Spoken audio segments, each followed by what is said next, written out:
Did you like it? So it's been 11 nights playing. Your home history and perspectives, you hear what you see.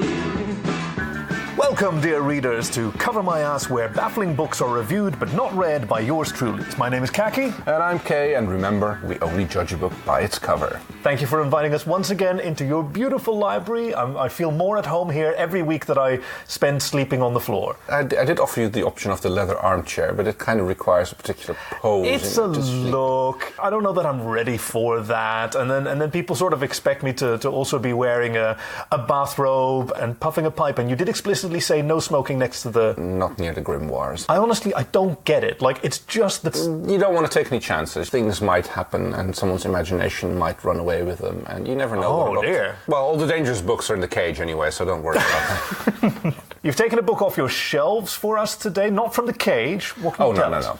So today's book it's Katherine Kurtz, Deryni Checkmate. Hold on, this confused me immediately. So, did Deryni Checkmate write a book about Katherine Kurtz? Because Katherine Kurtz is in it. Deryni is the name of the country. Yeah. But yeah, Deryni Checkmate. No, it's the Checkmate. It's like there is one checkmate relative to Deryni, pardon me. And there is no Deryni Kurtz. Deryni. Katherine, this was a very good bit, and we made a good choice to Kurtz. I think we're all enjoying this very much. Maybe we can look it up in the New York Times, because apparently the author of this book wrote another book, which is a bestseller. This one isn't it. Okay, but but you picked this one and not the one that's a New York Times bestseller. Didn't know by which author to look it up. This was on my. All we have to do is look at all the New York Times best-selling authors, and we'll find out. But what if they're? Hold on. But what if I doubt they're both on there. Yeah, nobody's called Katherine. If you look at your podcasting device, you should be seeing the cover art there, and if not, you can look in the show notes for a link and an image. The cover is a bit of a mishmash. Just how we like them. There's a lot happening on the front. So we're clearly seeing two of the main characters here, Egbert and Claudio, in a pivotal scene of the story. Pivot is right, because they are at this moment suspended on a giant set of scales, teetering back and forth. You can see the chains Absolutely. up there. Yeah. They're holding up the balance thing, and this, like, you're thinking, like, are these really small people, or is this really big scales? And you would be thinking correctly. Oh, I get it now. Scales and the issue of scale. There we Thematic foreshadowing. Good job. Possibly Katherine Kurtz, possibly Deryni Checkmate. Oh yeah, that's one more thing. It says revised and expanded by the author. The book originally was a short story. It does make sense. I honestly felt that Claudio's subplot felt a little tacked on. No, not tacked on, but not as... It didn't feel as essential as Egbert's plotline. Obviously, Egbert's story, which we'll get to in a second, is much more traditional for the hero's journey, the discovery of royal heritage that he didn't know about, having the mantle of command thrust upon him, whereas Claudio, the Lion Knight, is much more straightforward. Right. And that's where the cover goes a little bit wrong, because Egbert is the one wearing the mantle and Claudio isn't. It might imply a homoerotic relationship, it's kind of like wearing someone else's sweater, which I'm just like... Is that a thing? I'm shipping this into the book. I didn't know that wearing somebody else's sweater... Hold on, that's the one I'm stuck on. It's a boy-girl thing. It's like... maybe I'm just shipping it. Oh, but that's very sweet, though. It's not quite Prince and the Pauper, because... It's more the prince... Because you have a prince and a knight and... Oh. Prince and a royal battle mage, Oh, he's the mage. Ah, yes, of course, the knight in shining battle armour with his battalion of spellcasters and... Hey, hang on. I can't find a way to stay in character and ask which one you think Claudio and Egbert are. we already established that. Did we? Point at Egbert, Claudio... Egbert is the guy who... Wait, and then who's the one in the middle? That's his wizard. We haven't talked about him yet. You said battle mage. No, that's him. Him is the battle mage. He's just a wizard. Sorry. No, I'm down with it. Okay, we're good. This confusion, like you can understand, fucking everyone in the book is a tow-headed blonde young man. Yes. It's With almost one exception, obviously. The artist was borrowing rather heavily from Star Wars. I get a very big help me Obi-Wan Kenobi, you're my only hope vibe very from much this so. thing. I'm thinking but that places Egbert in the role of Luke, and I rather like that. True. He's the dopey farm boy. Yeah. loves And milk. you know, the book was originally released in the early '80s, so that Gosh, kind he of loves milk. Kind of fixed. Oh yes, he's from. No, I'm not going to say Planet of the Milk-Fed Boys. I wonder if anyone will get that. Hey, email us if you get that. So what we see here is where Claudio and Egbert they have met. Egbert has had his destiny revealed to him. We'll get to how he got there in a second. And they discover the prophetic message. Well, he's already sitting on the lion throne. Claudio is wearing a lion cuirass. Cuirass? I think it's a tabard, actually, but it's one of those things that you hang over the armour. Oh, I'm Kay. I know all the bits of fantasy clothing. See, there is a little bit of that Prince and the Pauper. Claudio being the renowned battle mage who has fled his country for... Yes. I mean, Egbert is just sitting there like, dude, who are you? Like, Dopey and slack-jawed. What's this suddenly popping out of my table? Because to finish up the scene, the detailing on the table and on the columns behind us, that's a clear sort of snake scale pattern. This is the snake-themed stronghold, and finding there a lion throne matching his Tabbard, do we say? To Claudio is, of course, a very significant find, and Egbert has no idea. The weird scallion type... scallion. No, scallions are the things you eat, isn't it? Isn't that fruit de mer? And a scallion is someone who... No, you're thinking of scallops. Scallops. Scallions you also eat, but those are the little oniony things. Oniony, garlicky. Right, you're right. Yeah. Imagine me knowing a kitchen thing. The book starts off with Egbert in his role of peasant... Yeah, just an ordinary farm boy. Yeah. Much like Luke Skywalker, as you referenced, living with his aunt and uncle. The book waffles for a bit about the chores of daily life and how boring everything is. And his love of milk. And his love of milk. His dream of working in a dairy instead of a... Just having the one old decrepit cow that his aunt and uncle have in the back. Oh, it was a cow. I thought it was a really fucked up goat. Cue a flashback to... several weeks earlier, except this time it's Claudio, who is rapidly leaving the castle, chased by no less than his own troops. I think it's one of the better scenes in the book, to be honest. I think so too. It's very exciting. And the author does a good job. Deryni, Mr. or Mrs. Checkmate. It's not just a car chase on a horse. There's also... I particularly like the way that it was suggested that he was holding back. He was pulling his punches, even as he was launching fireballs and causing trees to grow and ensnare. Because they're his men. He's the one, he's been in charge of these men, he's trained them in a lot of cases, and they're not pulling their punches in return. Well, they're not, no, but... so we know the rock slide that's being caused by the... Oh, yeah, no, it's like... What we later find out is his lieutenant, also a battle mage. So we swap back and forth in perspective between Egbert's utterly pedestrian everyday life, alternated with Claudio's evolution from an exiled battle mage to a frail husk of a man who's worn down by shame and hopelessness. The great shame brought upon him, which still not delivered to us, the reader, where he still insists on wearing the regalia of his nation that has rejected him, the Lion Nation, Deryni, the titular... oh, yeah, okay. I suppose that Katherine is named after the country. It would be kind of like having Kim Holland. Do you think this author named herself after a country that she wrote in this book? Odds are that it's the other way around. No, I think you're right. I'm with you. I'm with you 100%. So we have because we have the Snake Nation of Kurtz and we have the Lion Nation of Deryni. And they finally meet, and it is just a question of down on his luck, Claudio stumbling drunkenly into a barn and being found shirtless and glistening. I get where your shipping is coming from. Shirtless and glistening by young Egbert minding his chores on a very important day where he's supposed to take his beloved cow, you said? Yes, cow. Not a fucked up goat off to slaughter, much to his dismay. There's no real reason for this other than that, It's all for Claudio to learn more about Egbert's backstory so that he can put two and two together and realize that this boy fulfills an ancient prophecy known only to the battle mages of... Okay, yeah, fine. He leads the boy toward his destiny, deceives him, leading him to the ruins of the former Snake Temple. They get led there or chased there. They dodge the occasional patrol of the battle mages who are clearly still on the lookout for Claudio. They seem to be bandits to us, but from Claudio's responses, Those are probably his old crew still on the hunt, disguising themselves because they're in unfriendly territory. Something which he never really does. He doesn't disguise himself. So I think he counts on the fact that that the people here don't know that he's being chased off out of his own country, and he's still. No, but what I mean is he's still got the lion crest. Yeah. That is a what hostile symbol. Right. But it's an oppressor symbol, Exactly. and he counts on that having power, and that nobody's going to mess with him. Yeah, but I don't buy that. He's on his own. That makes you a target of opportunity. It's not the Troubles. So into the temple. This is supposed to be thrilling, but there's an endless series of puzzles that they have to solve. Cobwebs. Strange creature that they befriend. Felt like a bit of a rip-off of the Chamber of Secrets. It predates it by 20 years, but still felt like a rip-off. Snake starts with an S, but not in a lion language.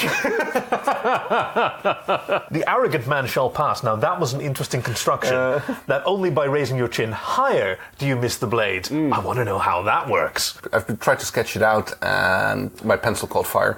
Were you in the cage at the time? No, I wasn't. Well, maybe that's where you should have been. It's the Faraday effect of. I'll try that next time. Long story short, because that really is a lot that can be skipped. I know it's the meat and potatoes, the entire second act, but who cares?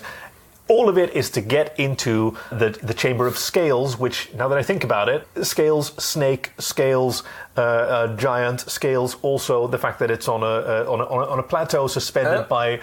Oh, she's really piling it on our... Oh, absolutely. There's Miss Katherine Checkmate. No, Deryni. Really... Katherine Checkmate. Kurtz I like Deryni. that. They sound like rival ballet instructors. Great. All right, that's the one. That's the one. Katherine Checkmate. That's Miss Checkmate. Into the Scales, and of course... Egbert does his young foolhardish rushing forward, despite the fact that it's nearly cost him 5 fingers already. He never realizes how much danger he's in because Claudio's always there, just in the nick of time. Firing off his spells protecting him and just like stopping the blundering buffoon from losing more than a finger. So good old Egbert. My bad. Good old Wow, that's going great. Yeah, good old Egbert blunders onto the scales, sends them teetering down into the abyss, leaving Egbert standing on the... fuck's sake, this is great. Would it be easier if we re-record the entire first half of this podcast? So, good old Egbert blunders his way onto the scales, which sends him teetering down towards the abyss, leaving Claudio standing on the Prepuce, gazing down at the dwindling light and hearing the weird rushing sound of the other set of the scales coming up. On the Prepuce, that's you right, because the other set of scales was shaped like a giant horse penis, wasn't it? You mean precipice? Precipice. Nope, but you said Prepuce now. Standing on the floppy wobbly. I thought we were going to get out of this episode without an explicit rating, but here we go. So much for that one. A giant sculpture of a horse penis. It's a mythical third kingdom. That's right. Kingdom of the horse. The kingdom of the horse that has historically kept the peace between these two warring nations, which explains why the Lion Throne is in the snake's lair. In the snake's lair. In the snake castle. Maybe. Long missing from his nation. Right. Yes. It's vanished with the last scion of their royal house, which the prophecies that he's been associating with Egbert have been very non-specific. And since he was in the Snake Nation of Kurtz, he believed that he was a snake prince. Of course, he believed it. You can finish this podcast on your own now. No. I think we're done. I think this is it. This is it, Kay. What? You know exactly what. So of course. God damn it. Of course. So to his great surprise, yes. Egbert and the throne come back up from the abyss. Egbert has seemed to have managed to activate the device on the table in front of him, because he's apparently completely oblivious to the whole wibbly-wobbly, scaly thingy going up and down. All of the puzzles that have occurred so far. True. When he sees, hovering above the table... Okay, it's not a hologram. It's a hologram. Help me, Obi-Wan Kenobi, you're my only hope. Of his old mentor... Hervé, actually it becomes quite clear that it's more of an interactive recording than an actual... You have to ask I think it's described as a little scrape of his personality. Yes, you have to ask the right questions before you get the answers. Yeah. I kind of liked the description that it is a representation of the knowledge that the wizard was holding in his mind at the time that he was making this this recording. So it's a testament to Hervé just how much knowledge he was able to keep in his mind of the English language, or whatever the language is supposed to be that's represented as English. Fortunately, the book does not go on about like the differences in made-up languages and how one word means one thing in the blue language and the other thing means something in the green language. I thought that would have been nice, but okay, yeah. It often becomes a discussion in like how many words can the writer invent for common things. I just like it. What can I say? It's such a cheap trope, and it often doesn't work. You can call it a trope, but that's reality. Like there's languages, and they're just wild, and they can be the slightest slightest differences can cause a misunderstanding. True, but it doesn't. You don't necessarily have to bore the reader with all of it. Well, some of us are thrilled. Okay. So some of us weren't thrilled by its absence here. It is your right to be offended. Wait, no, I was just reaching a nice little compromise with my co-host. Egbert, then... Now, he still has no idea about the symbolism of the throne that he was sitting on. He still thinks that he's the Snake Prince. Yes, absolutely. And Claudio lets him believe it. He realizes Egbert is foretold to restore the Derynian monarchy. Which existed before the split into the Lion and the Snake Kingdom. Facilitated by the Horse Kingdom. Wow, we're good at this. At this point, the title of the book starts becoming relevant to the Whichever story. one that is, because this is where Katherine enters the story. Katherine Checkmate. No, Claudio's old lieutenant. Katherine who's been leading this band of disguised battle mages from Deryni. Wow, I got it all together. Turns out to be the lieutenant that was chasing him in the beginning. In the opening sequence, yes, who caused the rock slide and who caused the flood. Right. In this case as well, like she just immediately ingratiates herself with Egbert, and she trusts Claudio not to fuck her over. I'm not entirely sure why. Exactly. I mean, it's going to work on Egbert, obviously. If I had been Claudio at this point, I would have gotten that battle sword out and... She wasn't attacking him? And he's still clearly loyal to the Lion... Well, now it turns out the Lion Throne, the Lion Monarchy. Yeah, and that's when the book turns into like less adventure novel and a little bit more political drama. And a psychological tug-of-war between who do you like more, mummy or daddy? With Egbert as the pawn, despite his royal title. He gets maneuvered into the position where he has to, like, the Zugzwang, you have to make a move. Yeah. But each move, it's only going to make your situation worse, whatever you do. Claudio is going through the same issue because he's still trying to protect Egbert by... protecting him from some pretty complicated political realities, putting him in a position where he is much more easily manipulated by Katherine. Because he's kind of keeping him dumb. Katherine is doing exactly the opposite. He's overburdening him with information. She never says anything that's false. She's entirely truthful. Tell the truth, but not the whole truth. Yeah, exactly. She never completely misleads. So there's and she's always undermining Claudio. With like, oh, he wouldn't do this, or he'd never let someone do that. It's the same deal. Yes, he was defrocked. He was excommunicated. He was banished, and for good reason. Ethically, he was in the right. Legally, he wasn't. Yeah, well... No, because it was like, disobeying orders. Which places Egbert in his most important moral quandary as the appointed heir to the throne. I mean, Katherine places that burden on his shoulders to decide whether to pardon Claudio, which he can just do, Right. But, it's like, oh, you sure want to do this? You want to, like, be that kind of ruler? The arbitrarily bestows mercy upon someone that he knows and likes. Yeah, exactly. That sounds like clientelism or... Nepotism? Nepotism. I think that's literally... family, but yeah. Yeah, I think, like, it literally means nephew favouring. Oh, right. So that's why clientelism... So this is where Claudio comes back, and Claudio has been losing ground in Egbert's heart for half the book now, because Katherine has been so charming and persuasive and manipulative and honest. And honest. I mean, all of it together. Yes, manipulation through honesty. Yeah, I like that. Claudio has obviously been holding things back and withholding information, like deliberately withholding information that Katherine seizes on as like an obvious lack of trust in Claudio's part. Yeah. But meanwhile, he's been stoking her obsession with fulfilling this prophecy so much that when they cross paths with the young man Dafydd, okay, now I honestly believe that he was planning this whole time to encounter some other country bumpkin. It just happened to be the milk boy Dafydd. Oh, milk again. Romantic subplot number 2. Well... who fit, more importantly, God, Claudio is a slut. More importantly, who fits the prophecy even better, or at least the aspects that most speak to the imagination. The, again, blonde, golden hair, already crowned. He has a snake bite, snake tattoo. He has all of those attributes already. I never really made that assumption. The whole blonde hair already crowned. And Dafydd is even blonder and even more golden, even more toe-headed, and speaks much more to at least the visual aspect of the prophecy, and importantly, is a better sell for Katherine. If she wants to come home with the Lion Prince, right, better that he's from their side of the border than the other side. Like, it's less complicated, more attractive, divides her attention, which obviously provides an opportunity for Claudio to point out to Egbert how fickle her loyalties are. Knowing how Katherine tends to extend her gambits, how she likes to play right on the edge. I mean, he knows her. He's trained her. And right at the end, he's there with the big long knife and going...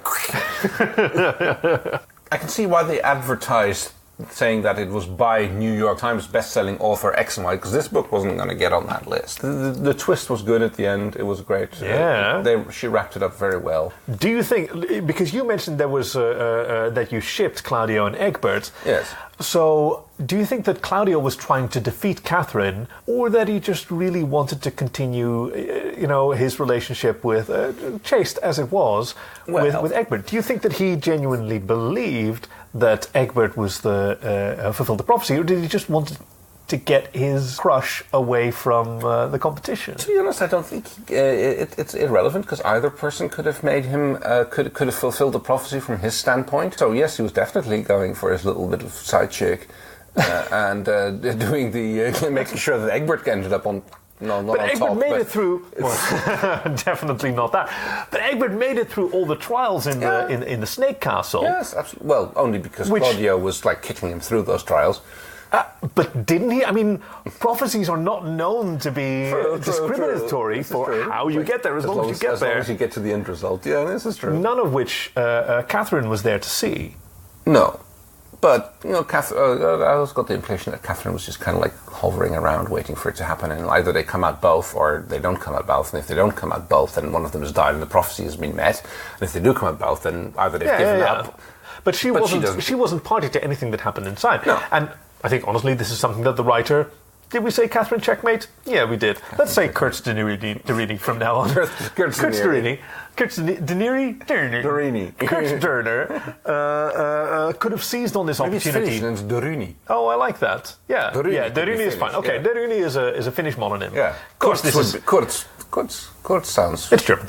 Oh, yeah, I suppose so, yeah. What a good, entertaining comedy podcast we're making for our loyal readers at home. Our listeners at home, I suppose.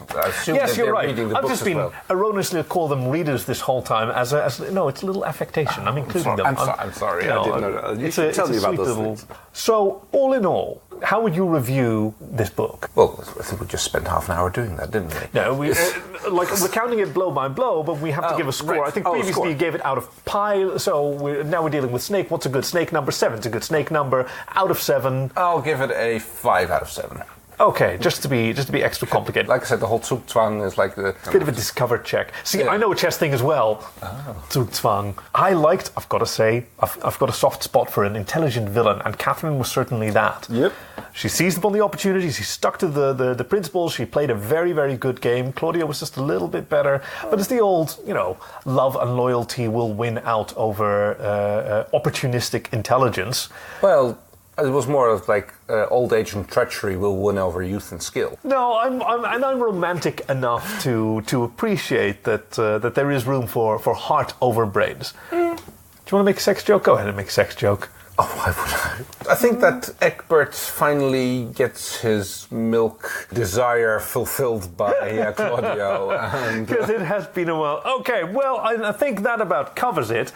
Thank you for joining us on Cover My Ass, where baffling books are reviewed but not read by yours truly. My name is Khaki. And I'm Kay, and remember, only get goodbyes. Good. We actually finished the entire thing. We remembered every word. Good job, good us. We're very good podcasters.